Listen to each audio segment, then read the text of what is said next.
नमः सिद्धेभ्यः। ओम नमः सिद्धेभ्यः। यदर्चा भावेन प्रमुदितमना दर्दुरिह क्षणादासीत स्वर्गी गुणगण समृद्ध सुखनिधि लभन्ते सद्भक्ता शिव सुख समाजम किमु तदा महावीर स्वामी नयन पथगामी भवतु मे। महावीर स्वामी नयन पथगामी भवतु मे। महावीर स्वामी नयन पथगामी भवतु मे। प्रथम तीर्थंकर ऋषभदेव भगवान की, भगवान पार्श्वनाथ स्वामी की, भगवान महावीर स्वामी की, परम पूज्य गुरुदेव आचार्य श्री पुष्पदंत सागर जी मुनि महाराज की, अहिंसा परमो धर्म की।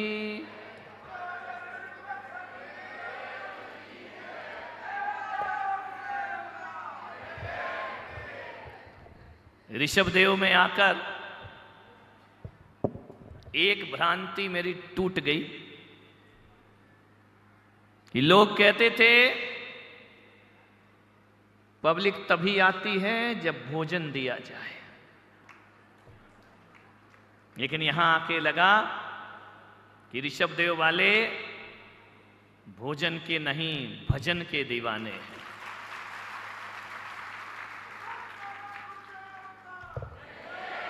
ये तीर्थंकर की नगरी है, ये ऋषभदेव की नगरी है। वो ऋषभदेव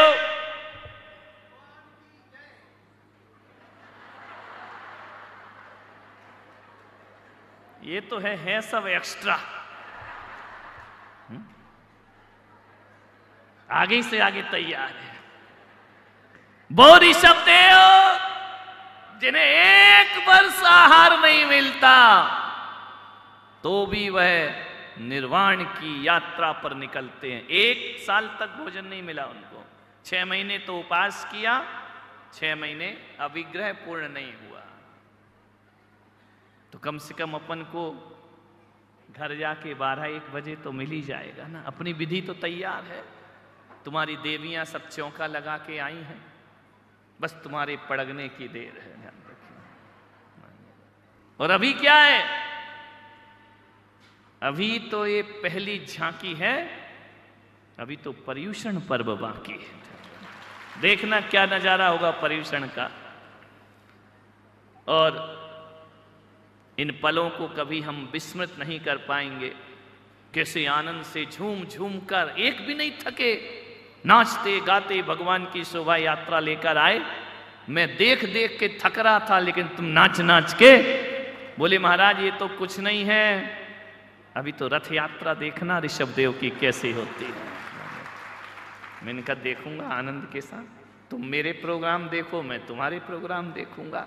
उस देखा देखी में ही आप यूं ही हमें अगर देखते रहे तो देखिए एक दिन प्यार हो जाएगा। ध्यान रखना।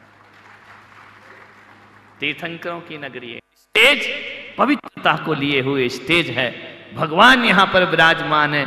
ऐसा लग रहा है ये 24 मूर्तियां नहीं, सम्मित शिखर की 24 टोंक पर भगवान तपश्चर्या के लिए बैठे हैं। निर्वाण दूर दूर से लोग यहां पर आए हैं, यात्री आए हैं और भगवान के यहां पर श्रद्धा से अर्घ समर्पित कर रहे हैं। मान तीर्थंकर कौन होते हैं? तीर्थंकर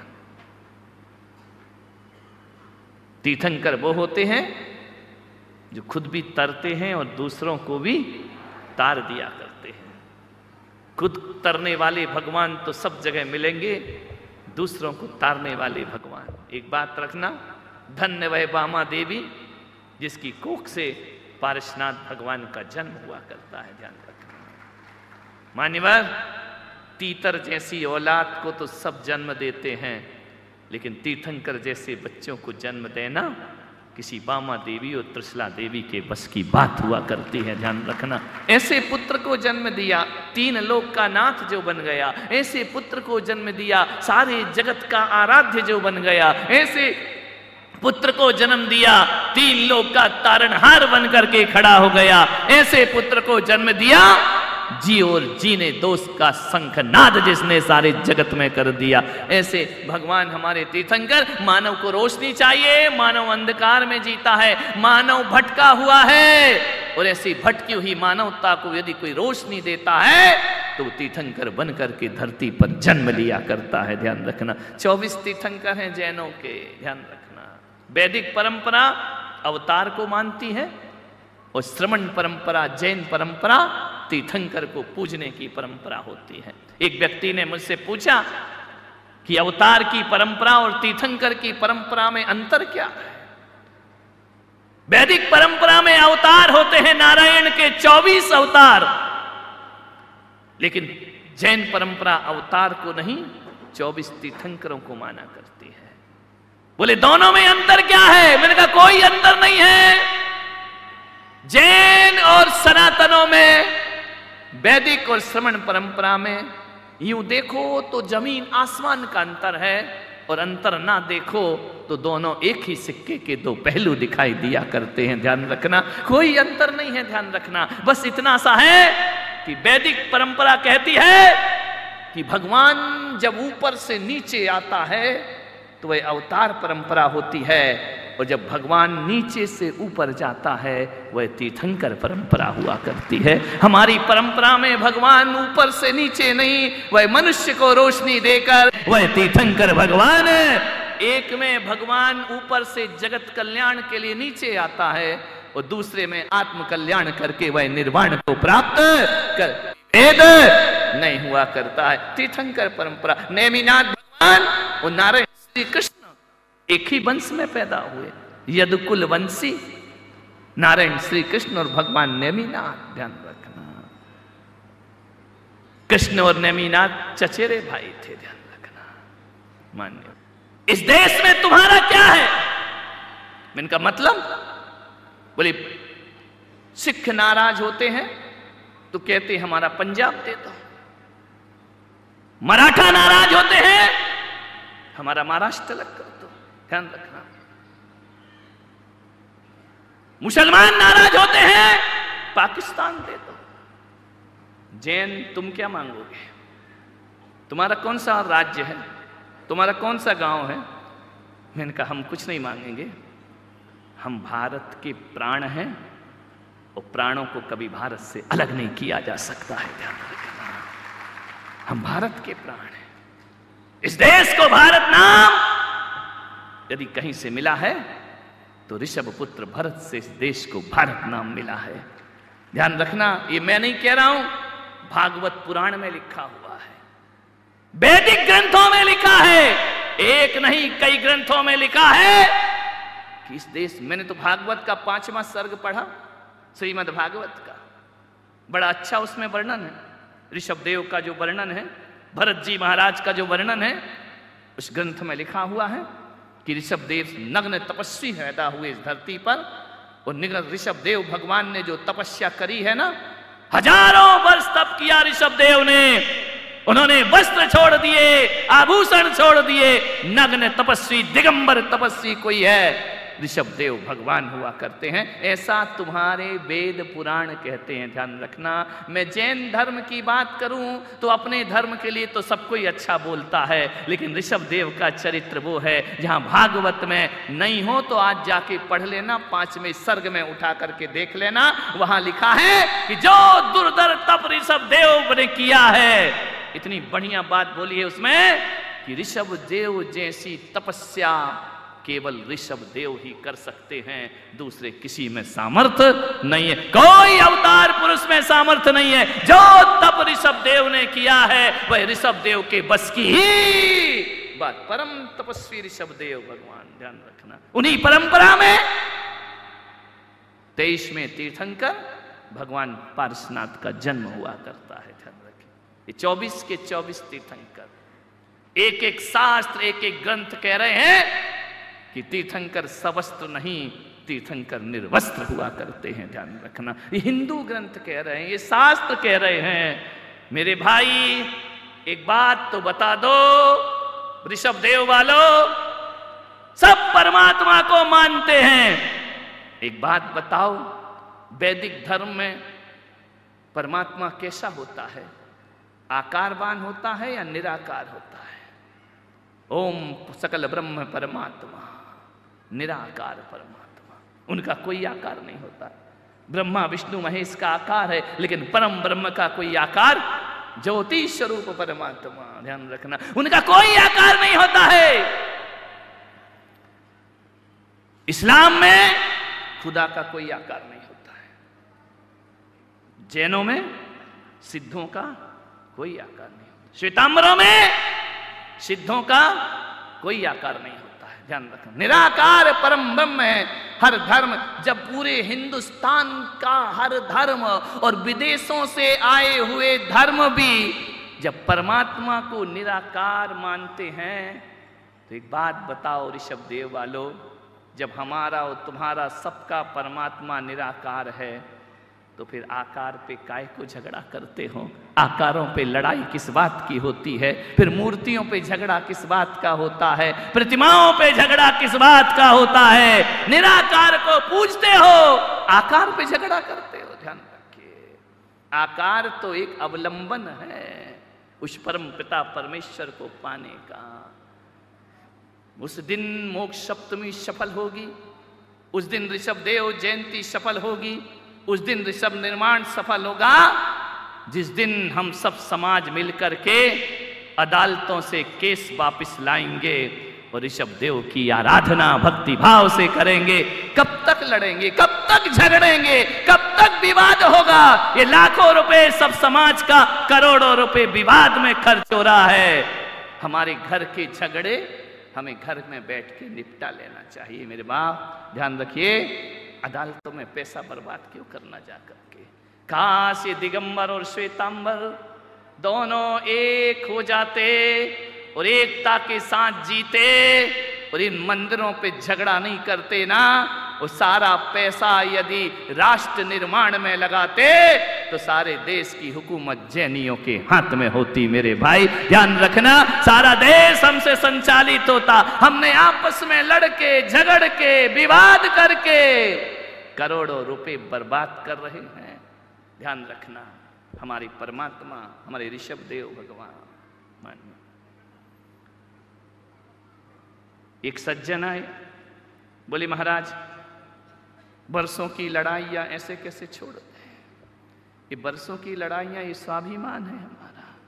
ध्यान रखना, नहीं। ऋषभदेव पारसनाथ, आज जितने विवाद पारसनाथ के मंदिर पर हैं, दुनिया के किसी मंदिर पर इतने विवाद नहीं होंगे। आज चाहे कितने भी पारसनाथ के मंदिर हिंदुस्तान में हो, सब में हम दोनों लड़ रहे हैं आपस में। ध्यान, चाहे मक्सी पारसनाथ हो, चाहे अंतरिक्ष पारसनाथ हो, जहाँ देखो वहाँ पारसनाथ के झगड़े हैं। मैंने तो कहा वाह रे पारसनाथ, जब तुम धरती पर रहे तब भी तुम पर उपसर्ग होते रहे, और जब निर्वाण को प्राप्त कर लिया तब भी तुम पर उपसर्ग हो रहे हैं। मान्यवर ध्यान रखना है, क्यों लड़ता है आदमी? प्रेम पूर्वक पूजे ना, प्रेम पूर्वक भक्ति आराधना करे परमात्मा की। जितना हम मूर्तियों पर दावा ठोंकते हैं ना, उतना मोक्ष पर दावा ठोंक दें तो हमारा कल्याण होने में ज्यादा देर नहीं लगेगी।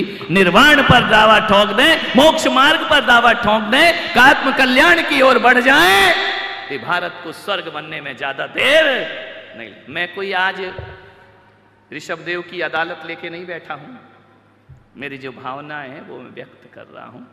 फैसला तो केसरिया नाथ करेंगे। ध्यान रखना, हमारी सबसे बड़ी सुप्रीम कोर्ट तो केसरिया नाथ हुआ करते हैं, उनसे बड़ा कोई कोर्ट दुनिया में नहीं हुआ करता है। मान्यवर निवेदन है, तीर्थंकर भगवान, तीर्थंकर कोई दैवी शक्ति नहीं होते हैं। तीर्थंकर वो नहीं होते हैं जो आकाश पे बैठकर कठपुतली की तरह दुनिया को नचाते हो। नहीं, वो तीर्थंकर नहीं होते हैं। तीर्थंकर एक साधना है। तीर्थंकर एक तपश्चरण है, तीर्थंकर एक परिश्रम है, तीर्थंकर एक तपश्चर्या है, तीर्थंकर एक त्याग की चरम सीमा है। ध्यान रखना, तीर्थंकर पद प्रसाद में नहीं मिलते, पुरुषार्थ में मिला करते हैं। ध्यान रखना, तीर्थंकर पद भीख में नहीं मिला करता है, तीर्थंकर पद कठोर तपस्या और रत्नत्रय की साधना से प्राप्त हुआ करता है। ऐसे तीर्थंकर भगवान के वंश में हमारा जन्म हुआ है। बहुत करुणाशील होते हैं। एक आदमी ने कहा कि जैन लोग बहुत गप लगाते हैं, बड़े गपाष्टक होते हैं, अपने भगवान की बहुत बड़ी बड़ी महिमा दिखाते हैं। ऐसा कभी होता है? जैन कहते हैं कि उनके भगवान के वस्त्र स्वर्ग से आते हैं। जब तक तीर्थंकर घर में रहते हैं उनका भोजन स्वर्ग से आता है। वो अपने माता पिता के घर का भोजन नहीं, वो संसार में किसी का भोजन नहीं करते जब तक दीक्षा नहीं लेते हैं। गृहस्थ अवस्था में उनके भोजन की व्यवस्था सौधर्म इंद्र करता है, उनके वस्त्रों की व्यवस्था सौधर्म इंद्र करता है। उनके साथ जो बालक बाल क्रीड़ा करते हैं वो देवता रूप बनाते हैं मनुष्य का। मनुष्य के साथ ना वो खेलते हैं ना मनुष्य के साथ बड़े होते हैं। बोली ऐसा कैसे हो सकता है? ये स्वर्गों से भोजन आए।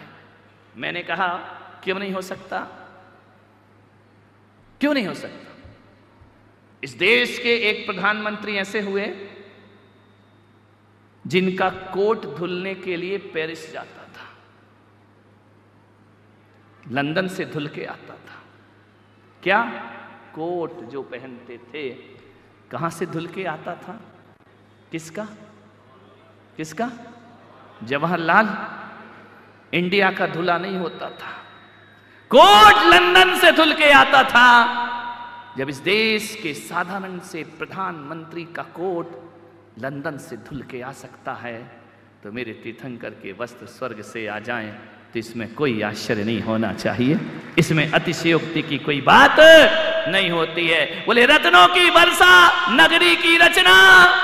तुम्हारे यहां यदि मोदी जी आ जाएं, वैसे तो मुश्किल लग रहा है, आ भी गए होंगे पता नहीं है, आ जाएं तो गलियां सुधरती हैं या नहीं? बोलो पार्षद हो, चेयरमैन हो, ग्राम पंचायत, गलियां सुधर जाएंगी, साफ सुथरी हो जाएंगी, एक भी कचरा नहीं रहेगा, एक भीड़ नहीं रहेगी, सारा ट्रैफिक एक तरफ कर दिया जाएगा। जब एक साधारण सा प्रधानमंत्री आता है तो देश, हमारे गांव की दशा सुधर जाती है।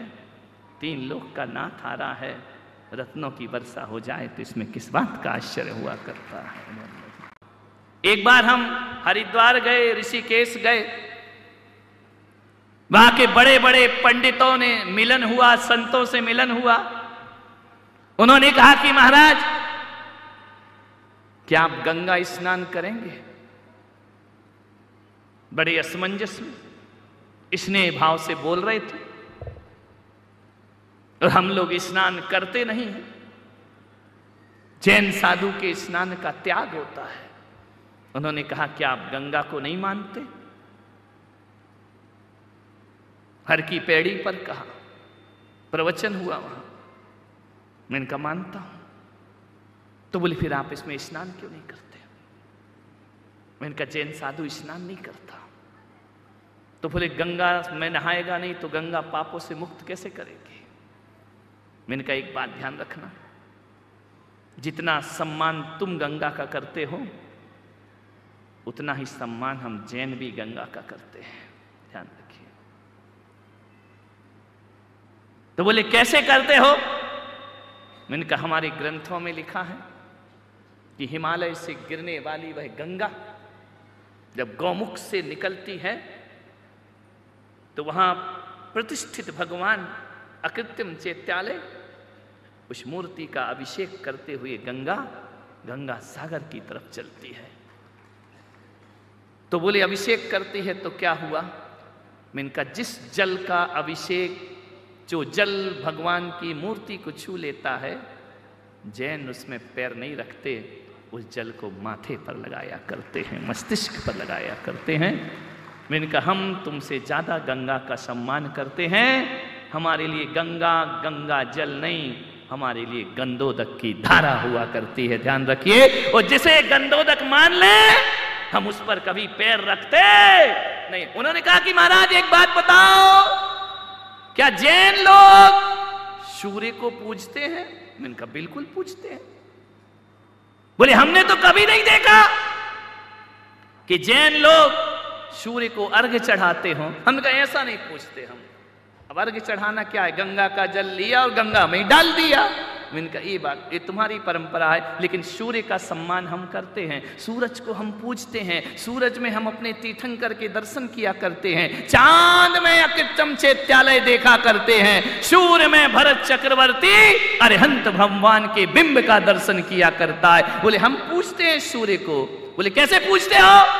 कभी किसी जैनी को नहीं दिखा कि तर्पण कर रहा हो सूर्य को अर्घ्य चढ़ा। मैंने कहा हम अर्घ्य नहीं चढ़ाते हैं। तो बोले कैसे पूजते हो? हमने कहा हम सूर्य को ऐसे पूजते हैं कि हम सूर्य को अपना भगवान मानते हैं। सूर्य में जो प्रतिमा विराजमान है वो हमारे तीर्थंकर अरिहंत भगवान की प्रतिमा विराजमान है। और मालूम है जिसे हम अपना भगवान समझ लेते हैं, वो जब 12 घंटे के लिए सूर्य हमसे जुदा हो जाता है तो हम उसके वियोग में ना खाते हैं ना पीते हैं। ये है भगवान की सूर्य की पूजा किया करते हैं। सूर्य चला जाए तो जैनी खाना पीना बंद। आज के जैनियों की बात नहीं कर रहा हूं, ये तो चांद देख के रोजा खोल रहे। असलम कहां गया? ध्यान रखिए मानने वाला, जैन संस्कृति रात में ना खाती है ना पीती है।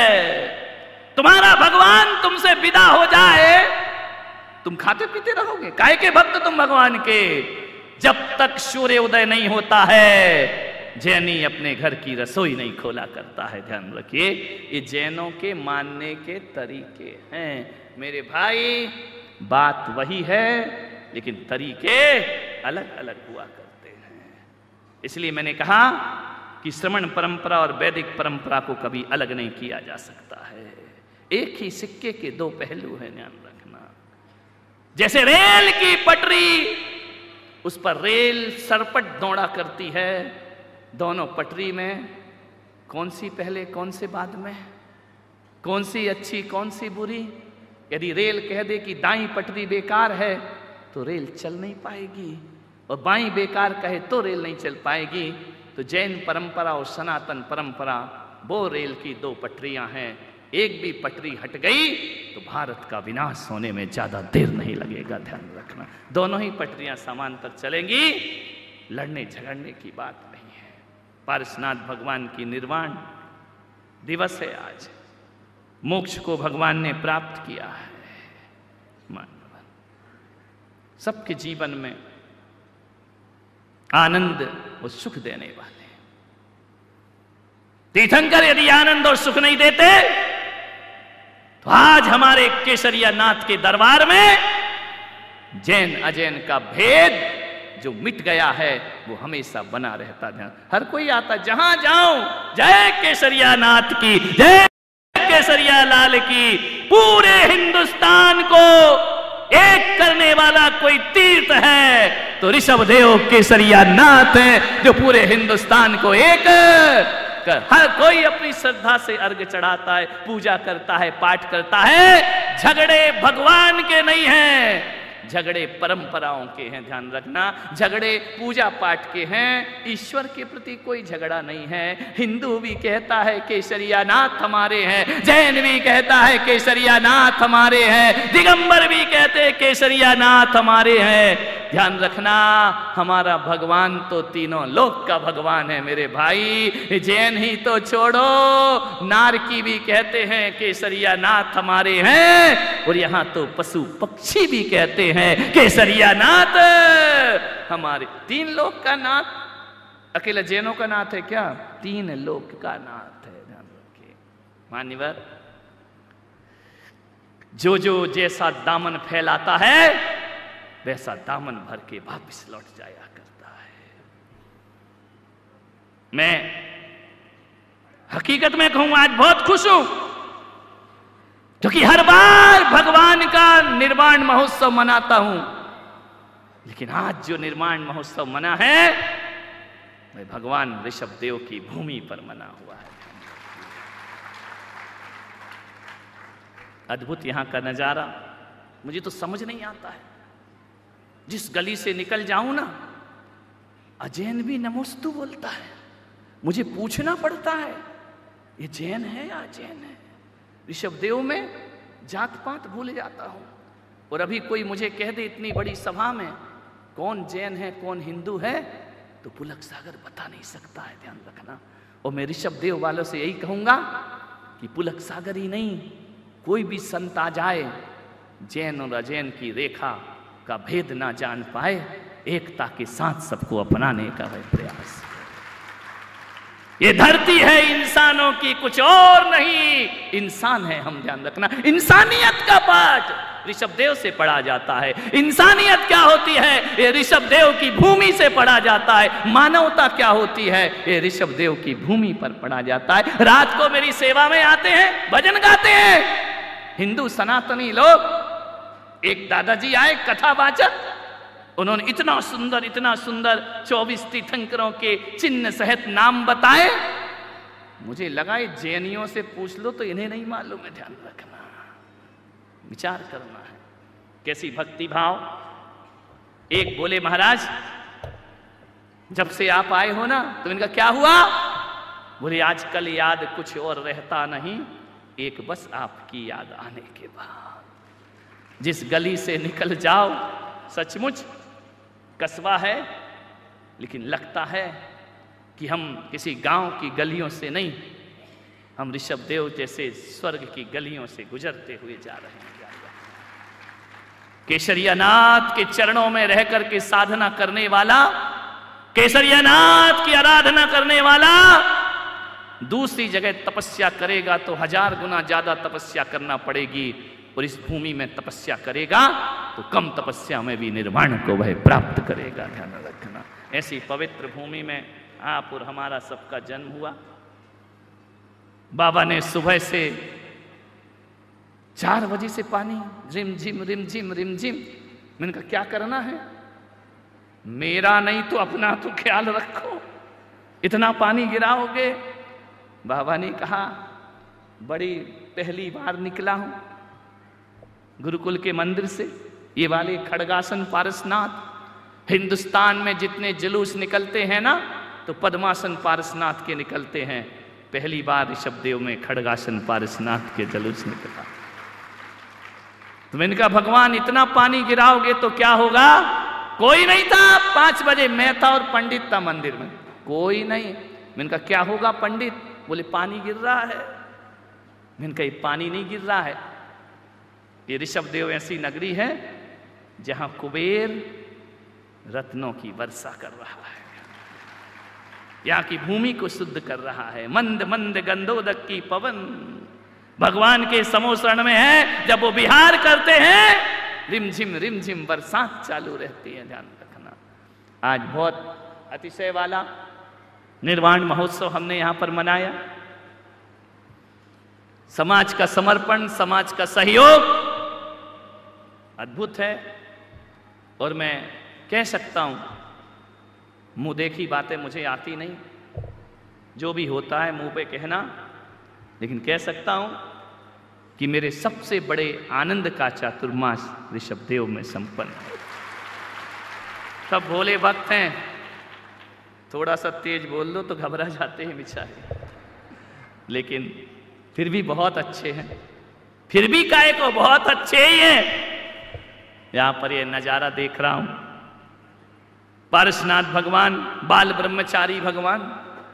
एक बात याद रखना, पारसनाथ भगवान ने पिछले 500 जन्म साधुओं की इतनी वैयावृत्ति की थी, इतनी वैयावृत्ति की थी कि 24 तीर्थंकर में 23वें तीर्थंकर होने के बाद भी पारसनाथ ऐसे पूजे जाते हैं, ऐसे पूजे जाते हैं कि 23 तीर्थंकर एक तरफ और भगवान पारसनाथ एक तरफ हुआ करते। इतना उनका यश कीर्ति है, इतनी उन्होंने यश कीर्ति अर्जित की है, तीर्थंकरों के सिरमौर बन करके बैठ गए। एक बात याद रखना, हिंदुस्तान में जितने भी हिंदुओं के मंदिर होंगे उसमें सबसे ज्यादा यदि किसी के मंदिर होंगे तो श्री राम के मंदिर सबसे ज्यादा होंगे, और जैनों के जितने भी मंदिर होंगे उसमें सबसे ज्यादा मंदिर और तीर्थ होंगे तो पारसनाथ भगवान के सबसे ज्यादा मंदिर। अरे मंदिर तो छोड़ो, ऐसा कोई फिर बरसने लगा क्या?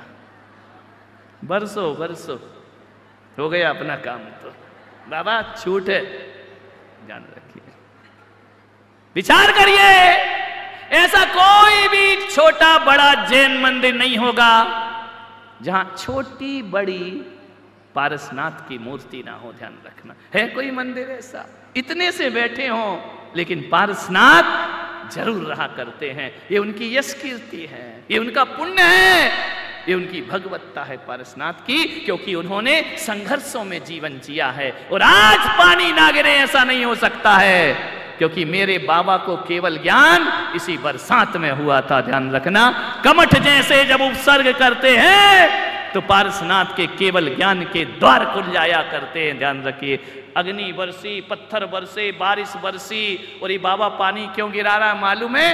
कि लेट बहुत हो गए हैं, पीछे वाले भग नहीं पाए, पूरा प्रवचन सुनकर जाएं। ध्यान रखिए, विचार करिए, एसी कर दिया पंडाल, बिना एसी के एसी कर दिया बाबा ने। ध्यान रखना, ठंडा ठंडा माहौल कर दिया, सावन बरस रहा है। ध्यान रखना, रिमझिम सावन बरसे। सभी श्रोता बहुत अच्छे हैं यहाँ पर। मैं अभी सोचता था कि वक्ता बनना अच्छी कला है, लेकिन मुझे लगता है कि वक्ता बनने से भी अच्छी कला श्रोता बनना हुआ करता है। मैं अच्छा वक्ता हूं इस गलतफहमी में नहीं रहता हूं, तुम अच्छे श्रोता हो इस पर मैं विश्वास किया करता हूं। वरना आजकल अच्छी बातें सुनता कौन है? हर किसी को बुरी बातें पसंद हैं। अच्छी बातें सुन रहे हो, और जब तक ये देश अच्छी बातें सुन रहा है तब तक इस भारत का बाल बांका भी होने वाला नहीं है। ध्यान रखना, कल जयपुर से उप मुख्यमंत्री दिया कुमारी पधारी, विधानसभा अध्यक्ष वासुदेव देवनानी पधारे, ना जाने कितने विधायक आए। कौन कौन थे मुझे नाम तो मालूम नहीं है। फूलचंद जी का इसलिए मालूम है कि चेहरा बिल्कुल फूला हुआ है। एक राठौड़ जी आए थे, उनको भी। देवनानी मेरे पूर्व परिचित हैं। कल पूरे दिन ऐसा लगा कि ऋषभ देव जयपुर की विधानसभा बन गया क्या। तांता लगा नेताओं का, मंत्रियों का, पूरे दिन यहां पर आते रहे वह, क्योंकि पूर्व परिचित भी मंत्री रहे। समाज के लोगों की भी भावना रही कि ऋषभ देव में आकर वो अपना जीवन धन्यता को प्रदान करें दर्शन करके। सबसे मेरी बातचीत हुई, सबसे मेरा परिचय था और हुआ। ऋषभ देव में अब बचा क्या है यार? कौन बचा है?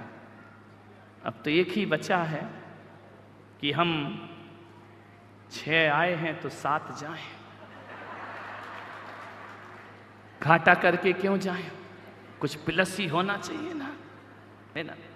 तो जिसका भी मूड बन रहा हो अपना फॉर्म भर दे। वैसे पूरी समाज की निगाहें तो बारी सेन जी की तरफ है, लेकिन उनकी निगाहें इस तरफ बिल्कुल नहीं है। ध्यान रखिए, लेकिन कुछ ना कुछ तो होगा, ऐसा नहीं है। ऋषभ देव के दरबार में आए हैं और बहुत पीड़ा लेकर मैं आया था, और अभी भी पैरों की पीड़ा है, लेकिन बाबा निश्चित झोली भरकर वापस लौट आएगा। एक बार यही हुआ, बल्लू हमारा लाडला है, बड़ी तारीफ हो रही थी कि बल्लू की पत्नी बड़ी पतिव्रता है। बल्लू जयपुर चला गया तो उसकी पत्नी ने कहा मैं स्वागत नहीं कराऊंगी जब तक वो नहीं आएंगे। उनका अच्छी बात है। बोले बल्लू की पत्नी बहुत पतिव्रता है सीमा, जब तक बल्लू ना आ जाए घर में एक गिलास भी नहीं खाती है, इंतजार करती है कब आएंगे स्वामी, हे मेरे भरतार, हे मेरे प्राणनाथ, कब आओगे? जब बल्लू आए तभी खाती है। इतनी पतिव्रता मम्मी। बोले काय की पतिव्रता? इनका क्या हुआ? बोले पापा का इंतजार करती है, जब वो आएगा बनाएगा तब तो खाएगी। ध्यान रखना, विचार करना। ऐसे ऐसे पतिव्रता भी होते हैं। तो कई लोग इसीलिए नहीं आए कि बनाएंगे तब तो तुम जाके खाओगे। लेकिन ये आनंद की बातें हैं। ऐसा है नहीं तो तुम बल्लू को पकड़ लो रास्ते में। और यदि बल्लू के यहां ऐसा है तो मैं गारंटी से कहता हूं सब घर में ऐसा ही है।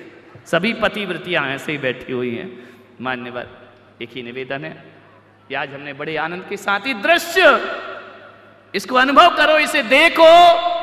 मन तृप्त नहीं हो रहा है हजारों नेत्रों से भी वितराग भगवान की छवि देख करके। सबको आशीर्वाद देते हुए आज की बात समाप्त करता हूं।